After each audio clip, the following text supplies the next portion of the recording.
खरं तर दादा मी कालच येणार होतो, परंतु माझे काका काकू दोघेही फार सिरियस आहेत हॉस्पिटलमध्ये, त्यामुळे मी काल त्यांच्याबरोबर हॉस्पिटलला थांबलो म्हणून काल येऊ शकलो नाही.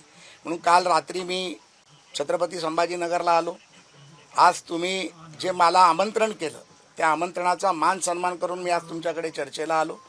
माझ्या मनामध्ये प्रसाद लाड म्हणून एक मराठा समाजाचा कार्यकर्ता म्हणून एक मराठा समाजामुळे मी आज जो आमदार झालो किंवा जे काही झालो आणि तुमच्या नेतृत्वामुळे आज या राज्यातील नव्हे तर देशातील समाजाला जो मान मिळाला, एक तर तुमचा मला वैयक्तिक सत्कार देखील करायचा होता.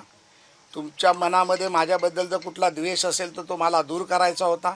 आणि समाजाच्या काही विषयामध्ये आंदोलन करत असताना काही विषय मांडले जातात, काही विषयाची सरकारकडनं ग्वाही दिली जाते, त्यामध्ये काही विषय अडून राहतात.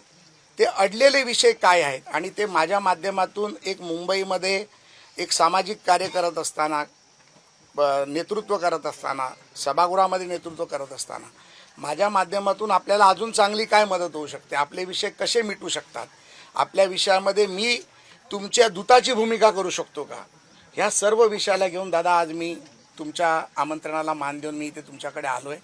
आणि तुमचा फार सन्मान करून पुन्हा एकदा सांगतो की प्रसाद लाड आज तुमचा लहान भाऊ म्हणून इथे आला आहे आणि तुमचा लहान भाऊ म्हणून सातत्याने तुमच्याबरोबर सातत्याने उभा राहील हा देखील शब्द मी तुम्हाला दिला आणि त्या शब्दावरती मी कायम आहे. गेल्या वेळेस मुंबई राजधानी पाटील यांनी आंदोलन केलं होतं, त्यावेळेस सरकारनं त्यांच्या हैदराबाद गॅजेटचा विषय होता, अनेक मागण्या होत्या, त्या पूर्ण झाल्या नाही. त्यामुळे आंदोलन करावं लागतं. वेळोवेळी एकदा सगळ्या मागण्या मान्य होणार आहे. नाही, मला दादांबरोबर मी आपली मीडियाचं झाल्यानंतर खाजगीत देखील बसणार आहे. दादांच्या 7-8 मागण्या आहेत असं मला गंगाधरजी काळकुटे साहेबांनी सांगितलं. त्या 7-8 मागण्या मी दादांच्या समजून घेणार आहे. निश्चितपणे त्या मागण्या समजून घेतल्यानंतर उपसमिती असेल, सरकार असेल, राज्य सरकार असेल, या मागण्या का झाल्या नाहीत. बघा, प्रत्येक गोष्टीला कारण असतं.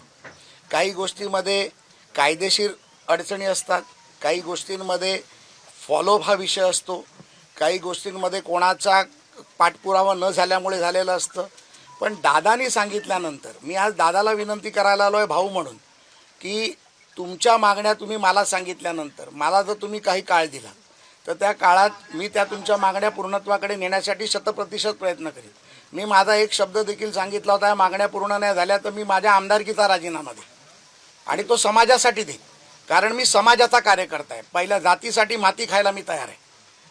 आज मराठा समाज हा देशामध्ये सगळ्यात मोठा समाज आहे. आज 7 कोटीपेक्षा जास्त लोक मराठा समाजाचे इथे आहेत.